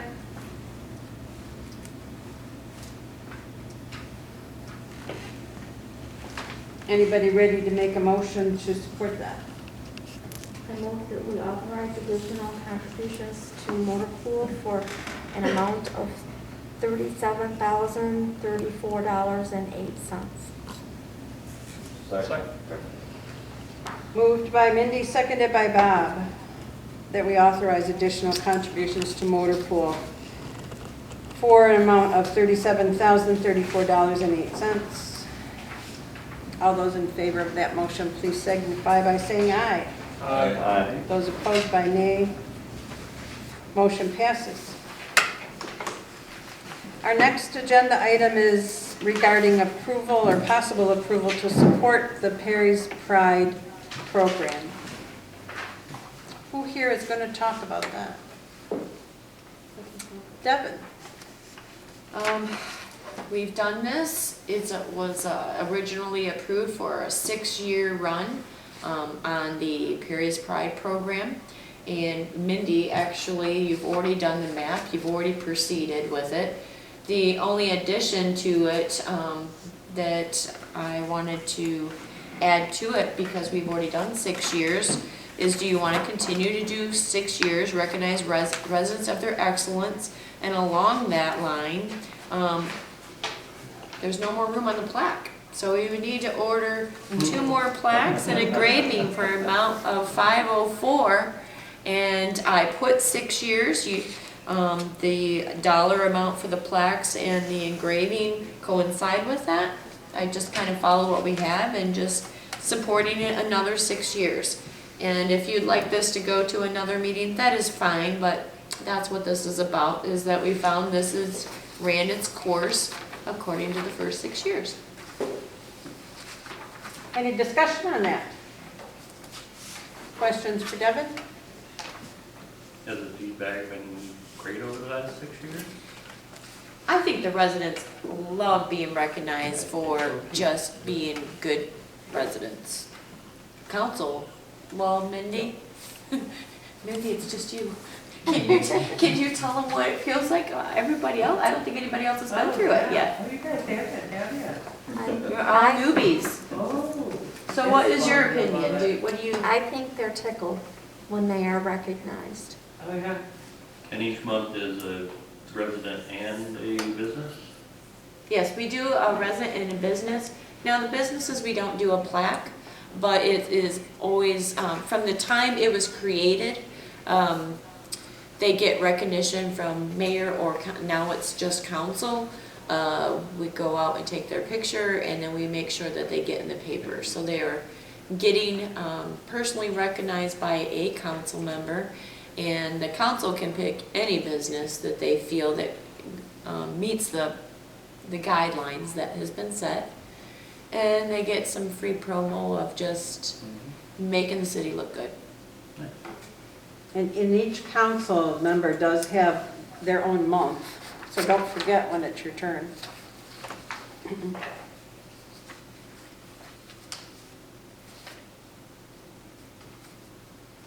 Anybody interested in a motion?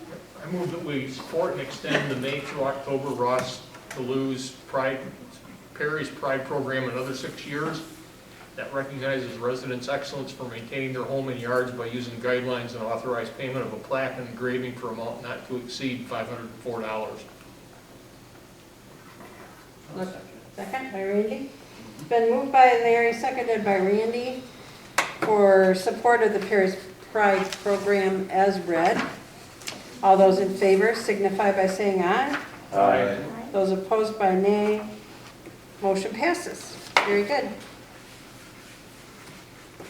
The possible approval of revisions to update the zoning map, I think Devin is going to explain that to us as well. That's also in your packet. So this updating the zoning map due to COVID, I believe I have it dated end of 19, early 20. And as of August of 2020, I was finally getting things moving again to proceed with it. I was advised to go to the county, ask permission for their GIS map because it would be cheaper. Because the current map that that the zoning map had been duplicating was from Rowe, and their boundaries, were not matching correctly. And Giffords and Webster wanted to do it right, so they said if you use the county GIS, that will work. So they, a few more months because of COVID, offices not being open, I finally got authorization. County was generous enough. They usually charge $600 for anybody to use their GIS. We got it for half price. Giffords and Webster said, good, we're on contract if you can do that. We can probably do this for about $1,400. Very reasonable price. We spend about $1,200 anytime we have Rowe, redo, or I should say, update our tax map, which is for Schweikert. So I was very comfortable with that. So in the meantime, we went through it and they actually found that county borders were struggling with it being accurate. And if anybody knows this field of any kind of mapping, it's its own engineering of its own. So I'm here pleading with you to allow them to do it right and approve an additional $2,920.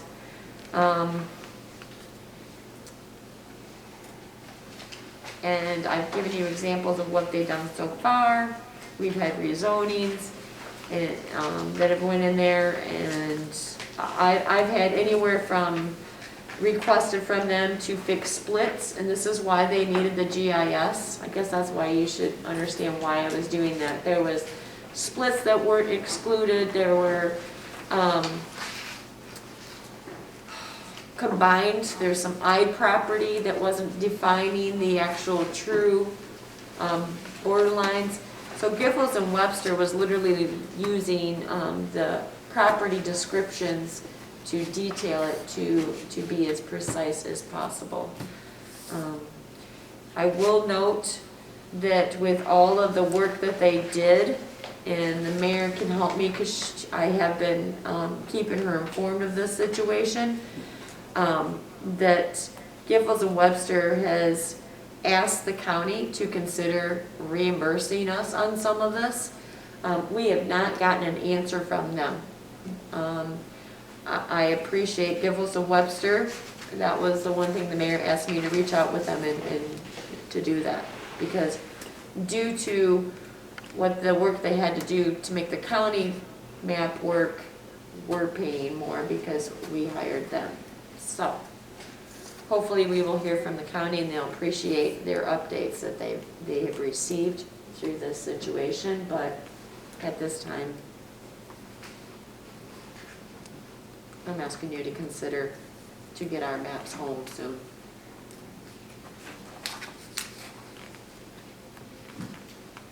Perhaps tell everybody why it's important for us to have this accurate representation of our boundaries. The accurate of it is when anybody comes in, a commercial, building, zoning, all that they're looking for. We had our discussion with Mosers. That was being able to define your map and be able to identify everything, and by job property description is very important. And our zoning map was duplicated by Rose previously. This has been revamped to go with our property description. Any questions for Devin on that? And we are still looking for Giffords and Webster to be able to persuade the county to cough up their portion of this work, since it also corrected their map. But hopefully that'll happen. Yes, Joe? I have a question. Devin, does that cost include any printed maps? Do we At have this to time, no. No. And respectfully, I don't know if you have any experience with these fields, but this is like an engineering cost. And we try to get it the most economical way possible with resources for them to be able to not do it this way. But no, this does not include maps. And the last time, I want to say it was about $100 a map. And that's the wall maps. Yeah. And I believe I get 8 to 10 maps on average when I order them again for all departments that use them. Again, I'm sorry it got to this happened, but. It's not your fault, Devin. It's not. It needs to be right, and needs to be right. Any other questions, comments, discussion? Is anybody interested in making a motion to approve this? payment. I move that we authorize additional payment amount to Greffels and Webster to create an updated zoning map for an amount not to exceed $2,920. Second. Motion by Steve, seconded by Larry. As read, all those in favor of that motion, please signify by saying aye. Aye. Those opposed by nay. Motion passes. Thank you. Okay. The next line item, permission to hire. My written on after permission to hire says treasurer. Yours did not say that because we didn't want this printed permission to hire a treasurer out in the office floating around until after the current deputy clerk / treasurer position was vacated, and that happened this week. The specifics regarding that are certainly yours to know, and if you want to come in and talk to me about it, I'd be happy to do that. I'll just say that now that position has been vacated, and we are asking, and I say we by Joe, Devin, and I, to not fill it. We did an evaluation of the employee who was filling that position, and it was felt that significant progress in learning the job was not being made.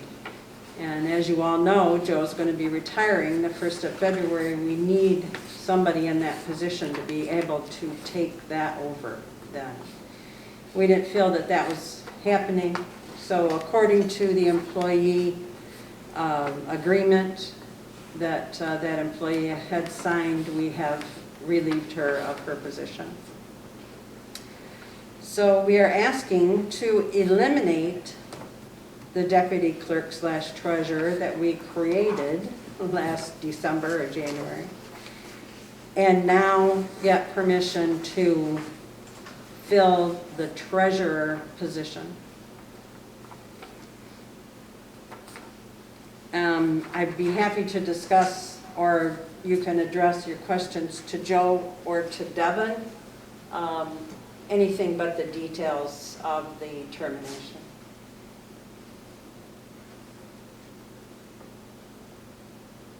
Questions? The Personnel Committee has scheduled a meeting for next week, Wednesday morning, 9 a.m. to review the wage that would be offered with the full-time treasurer position to a new employee coming in. And so the position would not be posted until that can be determined. So if you, council, would prefer to wait to post the position until all the information can be brought to you regarding the wages being recommended for that position, that's absolutely up to you as well, whatever your preference is. Discussion? Is the wage normally posted? We did post it for our DPW supervisor and deputy supervisor position. Devin has told me that in the past, when positions are posted, that people will call and ask what the pay is because they don't want to submit their application unless they know what that is. So it makes sense to me, but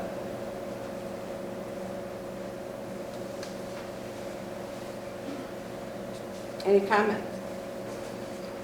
I think we're posture to move forward and let the committee come up with the appropriate wage.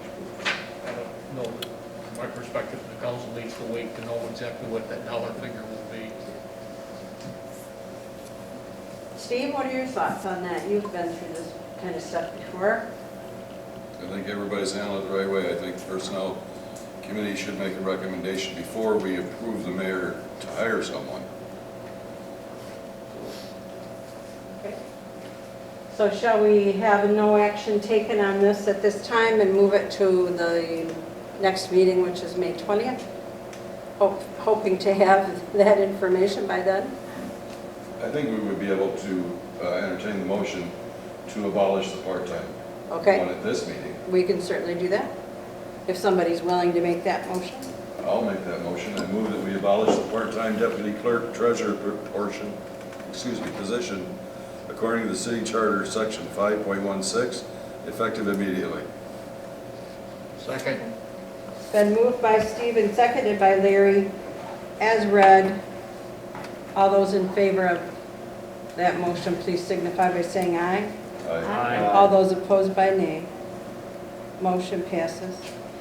So we will move with no action taken on the authorization to hire to our next meeting, based on information that we hope to have from the Personnel Committee by that time. Well, don't we have to have somebody in that position? We do right now, Joe. Well, Drew Brown. She's there till Just gotta February tell 1. February. Yeah. We just need to hire somebody who You got can. a deadline. Okay, I got my money in my hand, I'm on board. Yeah, we've eliminated that new position and now we'll fill the position. Joe will be there till Yeah. February 1. so. And I mean, it was just a good decision not to combine treasurer and clerk at this time. Devin does her job excellent. And you It's do a your total job. different skill set Yep. than my job as a treasurer. I'm good with numbers, and she's good with everything else. So, Agreed. Any further discussion on that, council? Are we all set there? Okay, we do have some appointments, and I'll just read these through quickly. The mayor appointed the following standing committees. Some of these have shifted positions. The first named will be Chairman, Finance and Ordinance, Grass, Galbavy, and Lambert. Parks and Properties, Porter, Grass, Coffee, and George Dunn from the public. Public Works, Health and Safety, Galbavy, Wallace, Porter. Business Affairs and Technology, Lambert, Coffee, Galbavy. Personnel, Grass, Galbavy, Coffee. Labor Negotiations, Lambert, Wallace, Grass. Police Commission, Lambert, Porter, Wallace. Safety, Law Enforcement, Wallace, Porter, Coffee. I'm just looking for a motion to approve those appointments. I move that we approve the mayor's committee appointment. Second. Moved by Bob, seconded by Steve, as read. All those in favor signify by saying aye. Aye. Those opposed by nay. Motion passes. One other appointment, we had an opening on the Planning Commission, and I'm going to let Larry tell you about Zach Mueller. Okay, Zach Mueller has graciously agreed to take that position. Actually, he's a neighbor of mine, and a couple weeks ago in passing, Sue and I had talked that we were still looking for somebody. She mentioned at the last meeting. I somewhat in jest offered Zach the opportunity to consider serving on the Planning Commission in his spare time, and surprisingly enough, he jumped at the opportunity. He and his wife have been in Perry a couple of years now.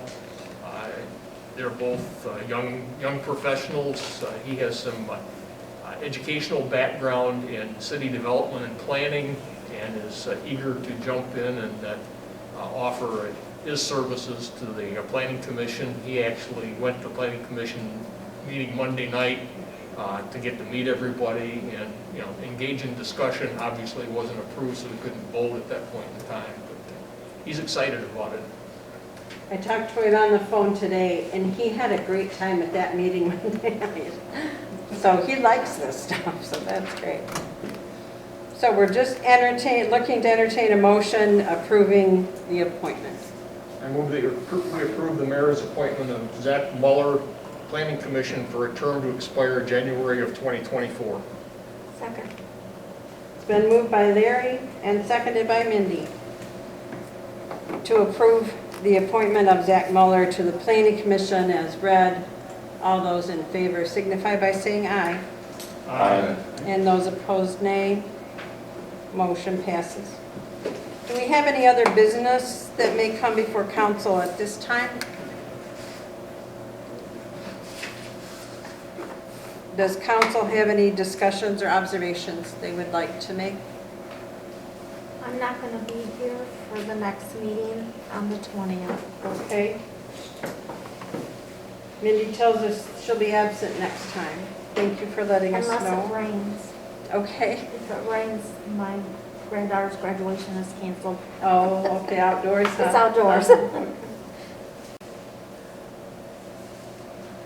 Do we have any agenda items you'd like to make sure are on the agenda for next meeting? Mayor, the only thing I noted was the possible donation for the recycling to Greater Lanesburg Recyclers. That seemed to be in the consensus for all to have at the next one is the Right. only extra. At the next meeting, I would like to talk about our town hall meeting. We will have one once again, but if we could discuss, if we don't have anyone who calls in or comes in for items of discussion, I'd like to talk about maybe how we could change that so we're not here for no purpose. So give that some thought between now and then. We'll see what we can do there. So we'll also have on the agenda item the discussion, possibly approval to hire treasurer. Any discussion regarding the possible ordinance that Mike Tobias talked to us about? We should discuss that again.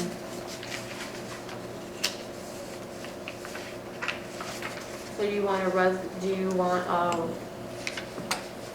resolution created to Support the opposition. support the opposition to your legislation?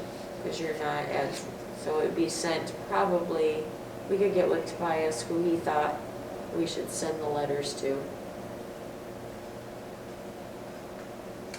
All I It can hasn't say been is passed to, yet, is the only reason why I'm asking you. So Yeah. Tobias was asking for that's what a he's asking resolution for. to support to go to. I think we need to Legislation. definitely have it on the agenda for discussion, because I don't know what council feels is appropriate. Okay. Perhaps you'd want to Just a prepare discussion. 2 resolutions, one that supports and one that doesn't.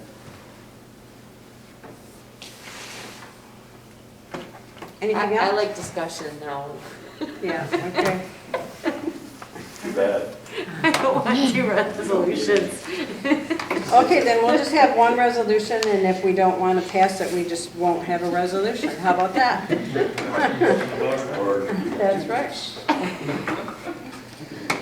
Okay, unless anybody's got anything else, this meeting's adjourned. 5 minutes to 10.